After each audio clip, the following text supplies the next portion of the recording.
Salut Jacotte, après t'avoir amené chez moi, entre deux poubelles, dans un escape game, bienvenue chez ma mère.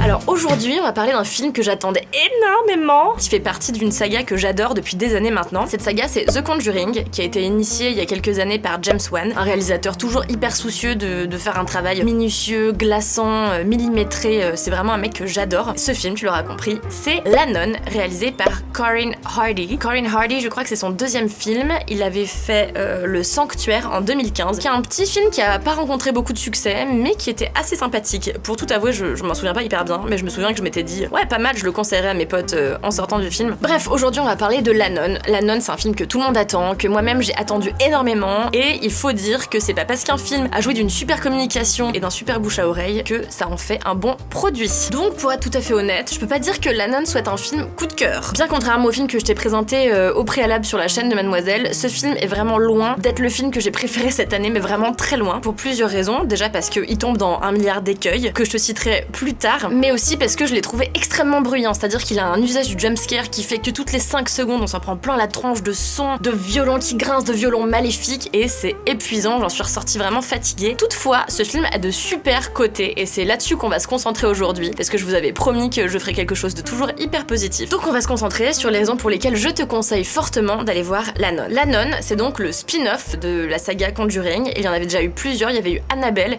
aussi Annabelle 2 que je te conseille vraiment pas, c'était vraiment une bouse, et donc La Nonne est un spin-off qui est aussi une origin story qui va venir lever le voile sur une personnalité qu'on a rencontrée dans le second The Conjuring et qui était donc le personnage de la nonne qui a fait frémir l'intégralité du monde. Du coup, dans ce film, on va aller un peu plus à la rencontre de cette nonne, savoir d'où elle vient, pourquoi est-ce qu'elle fait chier. Le pitch tourne en gros autour du Vatican qui panique à la suite d'un suicide commis par une jeune nonne dans une abbaye un peu lugubre, hyper paumée au fin fond de la Roumanie. Donc le Vatican se dit merde, il faut absolument qu'on lève le voile sur ce qui s'est passé dans cette abbaye qui déjà a mauvaise réputation. Du coup, ils envoient un prêtre au passé un peu trouble et un peu sombre, on sait pas vraiment, mais il a l'air quand même un peu ténébreux, et une jeune nonne qui n'a pas encore fait ses vœux, qui est donc une jeune femme hyper pure, hyper douce, adorable. Et ces deux personnages-là vont être aidés par un type qu'ils vont rencontrer en allant en Roumanie, qui va s'appeler Frenchy, parce que c'est un français, hyper original. Et du coup, ces trois-là vont s'en aller jusqu'au fin fond du trou du cul de la Roumanie pour aller voir un petit peu ce qui s'est passé dans cette abbaye et ce qui a poussé cette jeune nonne au suicide, sachant que le suicide est bien sûr un énorme péché dans la religion catholique. La première raison, oui, je me suis assise parce que je suis une personne très âgée et que j'ai extrêmement mal au genou puisque j'ai une tendinite. La première raison pour laquelle je te conseille fortement d'aller voir La Nonne, c'est parce que La Nonne vient apporter la pièce en plus au puzzle de la saga The Conjuring, la pièce qui manquait. C'est-à-dire que moi, quand je suis sortie du deuxième opus de Conjuring qui s'appelait Le Cas Enfield, je me suis dit, pourquoi est-ce qu'on me sert une nonne? Alors certes, elle est vraiment dégueulasse et c'est tout ce qu'on lui demande, elle a des dents pointues, elle est affreuse, elle a une mâchoire démesurée, mais du coup, pourquoi est-ce que c'est une nonne? Pourquoi ce démon prend-il l'apparence d'une nonne et pas de n'importe quoi d'autre? J'aimerais comprendre. Et donc, heureusement, les studios Warner ont eu à cœur de répondre aux aficionados comme moi, et puis aussi à un public qui ne connaît pas du tout la saga Conjuring, a voulu expliquer d'où vient ce personnage de la nonne, qui est un personnage hyper flippant, en ça qu'elle est mystérieuse et que, en fait, c'est une nonne. Et du coup, déjà, ça, moi, personnellement, ça me fait déjà flipper. Il faut maintenant que je te parle d'un truc qui m'a vachement dérangé dans La Nonne, mais qui va être contrebalancé par un truc que j'ai aimé, tu vas voir juste après. Ce qui m'a dérangé, c'est le sound design. C'est-à-dire que, vraiment, le sound design prend trop de place dans le film. Et v'là pas que t'as Jean-Claude qui se met à faire des violons de l'enfer, et là des portes qui claquent trop fort, enfin vraiment moi ça m'a tué les oreilles pendant 2 heures, 1h30, je sais plus. Le sound design prend trop de place, et je trouve malheureusement que l'overdose d'abus sonores, c'est un effet un peu cheap pour masquer le manque d'intrigue qui tient vraiment la route, tu vois ce que je veux dire? Et ce que j'ai aimé, et qui va du coup venir un peu en contradiction avec ce que je viens de dire, c'est le côté hyper grand guignol du film. C'est-à-dire que le film essaye pas de faire dans la demi-mesure, il enfile ses gros sabots, et il va marcher avec ses gros sabots pendant presque 2 heures. Donc on n'est pas dans quelque chose qui essaye de faire cinéma d'auteur, on est dans un film qui veut clairement faire blockbuster, qui veut attirer le plus de monde possible, qui donc forcément est un peu lisse, mais qui a un côté grand guignol et vas-y que je te tape fort dans les mains, et vas-y que elle a les dents pointues la nonne, et qu'elle te gueule dans les oreilles, et que abus de jumpscare sur abus de jumpscare. Bon, ça c'est malheureusement la tare des cinémas d'horreur d'aujourd'hui, même s'il est à noter que certains films ont fait l'effort de ne pas en placer toutes les 4 secondes, ce qui donne encore plus de flip au produit final, comme Hérédité ou Sans un bruit par exemple. Sans un bruit, il y en avait déjà un petit peu plus que Hérédité, mais Hérédité, c'est un exemple parfait de ce qu'il faut faire, c'est-à-dire pas faire trop de jumpscare et laisser les gens vraiment flipper par des silences, par des soupirs, par un cœur qui bat trop vite, et pour moi l'angoisse elle est vraiment là. Mais bon, anyway, ce que j'ai du coup aimé dans ce film, c'est le côté grand guignol. Il y a eu même des accents de nanar, je dirais, à certains moments dans ce film, c'est-à-dire que vraiment il y a des moments où j'avais envie d'éclater de rire, et ça me dérange pas en fait, ça me dérange pas. Philippe! Je sais où tu te caches! Viens ici que je te bute, enculé!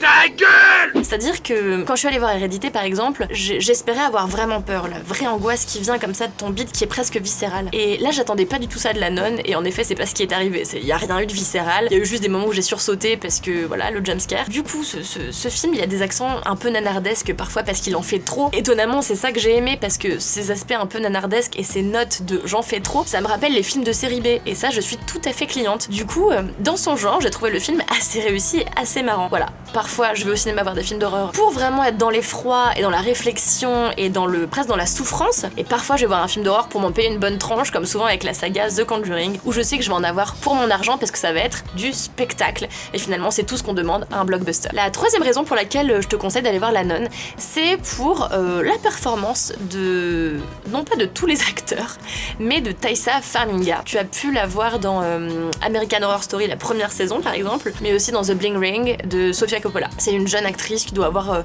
la vingtaine et qui, dans le rôle de la jeune nonne, est absolument parfaite. Ça, c'est donc la représentation de la pureté que va essayer de saccager ce démon qui lui aussi prend la forme de la nonne. Et ce qui est génial, c'est qu'il y a du coup ce combat entre la vraie nonne et la fausse nonne, et en fait à aucun moment elle se laisse corrompre, cette jeune nonne qui a décidé de vouer sa vie à Dieu. Elle a une performance qui est assez délicate, je trouve qu'elle apporte beaucoup de demi-mesures à ce film qui en manque cruellement, et elle va voilà apporter un peu de finesse, elle va venir matiner le film d'un peu de délicatesse, et vraiment c'était pas de trop. Donc j'ai beaucoup aimé sa performance, beaucoup plus que je n'aimais la performance du prêtre, qui pour le coup lui est dans une caricature de prêtre, mais une caricature que j'aime. Voilà, on va retrouver un prêtre assez proche de celui de l'exorciste. Du coup moi ce personnage là m'a plu, mais bon sans me transcender quoi. Donc vraiment je suis restée vissée au personnage de Taissa Farmiga, qui est la vraie bonne surprise de ce film. Ne serait-ce que pour cette performance là, je t'incite vraiment à aller voir La Nonne. La quatrième raison pour laquelle je te suggère d'aller voir La Nonne, c'est une raison très subjective, parce qu'elle est relative à mes goûts propres, et c'est parce que c'est un film qui se passe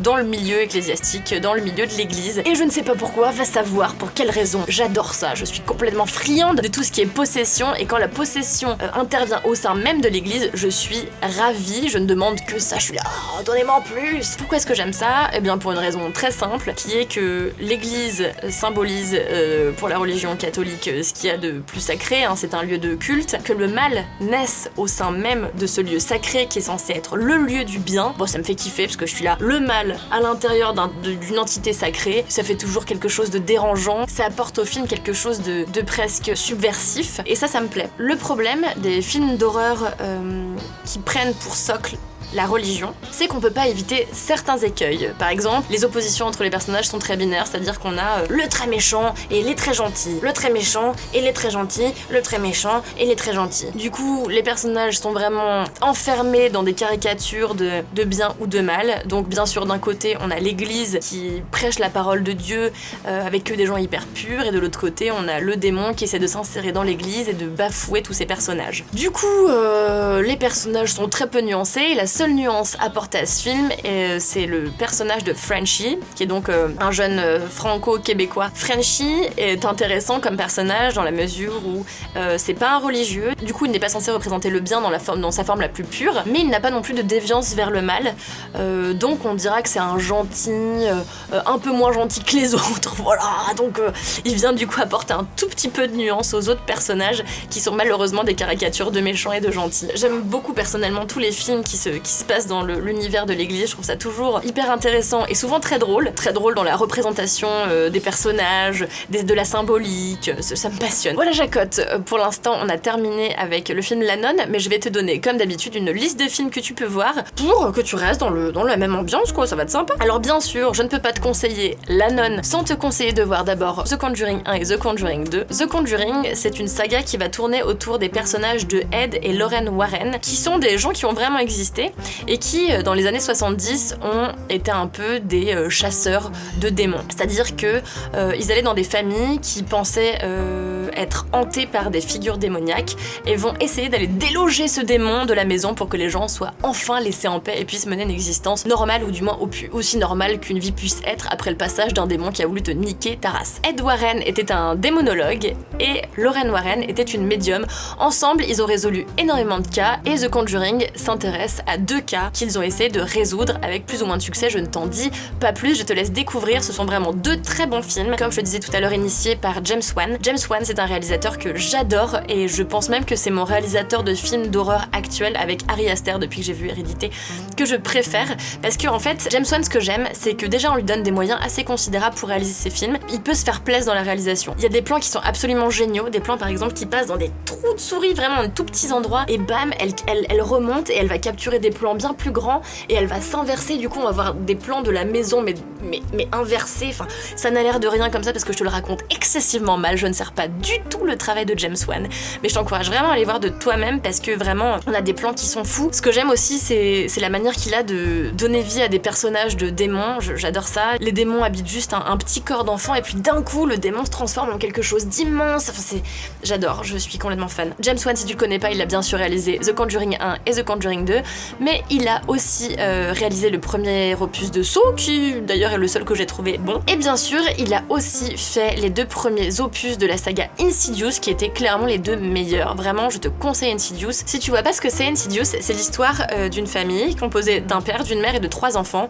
Un des gosses va tomber dans un coma très très profond duquel il va pas pouvoir se réveiller, et les parents vont apprendre que cet enfant-là est coincé entre la vie et la mort, et que les éléments surnaturels qui interviennent dans la maison depuis peu sont la manifestation de présences démoniaques qui essayent de posséder l'enveloppe corporelle de l'enfant qui est dans le coma. Tu suis? Bref, c'est très bien. Du coup, c'est une saga de films que je te conseille vraiment de voir. Aujourd'hui, on en est à 4 opus, ce qui est beaucoup. Je serais toi, je commencerai déjà par les 2 premiers qui, selon moi, sont vraiment les 2 meilleurs de la saga. Et après, si vraiment tu kiffes, tu peux faire les 3 et 4 qui sont pas en reste, hein, qui sont quand même de bons opus et qui ont énormément de très bons éléments à l'intérieur de leur intrigue. Un autre film que je te conseille vraiment et qui a pas joui d'un succès énorme, et d'ailleurs je connais personne qui l'a vu. À chaque fois je suis là, vous avez vu ce film? Et personne me répond jamais oui, donc je suis un peu là, genre comment ça se fait? J'ai triché, j'ai pris des notes car je me souviens jamais du nom de ce film. Ce film, c'est L'étrange cas Deborah Logan, qui a été réalisé par Adam Robitel. Adam Robitel qui a d'ailleurs collaboré de très nombreuses fois avec James Wan. L'étrange cas Deborah Logan, c'est l'histoire d'une meuf qui veut faire un documentaire sur une vieille dame qui a Alzheimer. Et donc elle va aller habiter chez cette vieille dame pour filmer son quotidien et essayer de comprendre cette maladie et pouvoir après la diffuser au grand jour pour que les gens puissent comprendre un peu mieux cette maladie qui ravage malheureusement beaucoup de personnes âgées. Sauf que, une fois qu'elle arrive sur place, il y a des éléments vraiment hardcore qui vont commencer à naître, et du coup pendant tout le film on ne sait plus si c'est la maladie de Deborah qui parle ou si c'est la manifestation d'éléments surnaturels de type démons, fantômes, j'en passe et des meilleurs. Très très bon film, très ambigu, très léger, très creusé, qui m'a vraiment surprise. Je suis tombée dessus un jour au détour d'une recherche internet et je ne savais pas quoi regarder et je me suis dit tiens, pourquoi ne pas essayer ce film? Et très bonne surprise, voilà, je te le recommande 1 milliard de fois. Un autre film que je te recommande vraiment très chaudement, ce film c'est Les Innocents de Jack Clayton. C'est peut-être le film le moins facile d'accès de ceux que je t'ai présentés, pour la simple et bonne raison que c'est un très vieux film. Du coup il s'inscrit encore dans les codes de l'horreur d'antan, c'est-à-dire la lenteur, le silence, voilà, on n'est pas sur du jumpscare toutes les 14 secondes, on est vraiment sur un film qui va être bien plus en délicatesse et bien plus en lenteur, donc forcément tu peux te perdre à un moment donné dans les méandres de lenteur et de ventre mou qu'a ce film.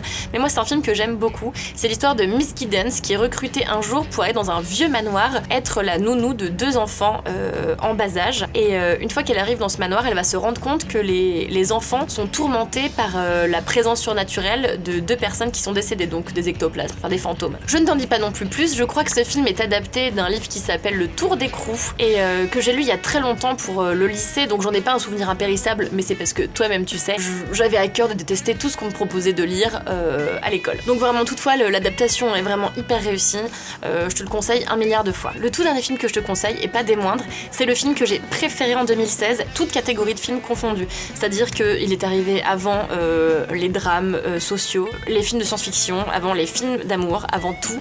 Ce film, ça s'appelle The Strangers, The Wailing en anglais, qui est une pure merveille, voilà. Depuis, je l'ai conseillé à un milliard de potes qui m'ont tous dit franchement merci parce que c'est vraiment la meilleure découverte de mon année. C'est un film sud-coréen.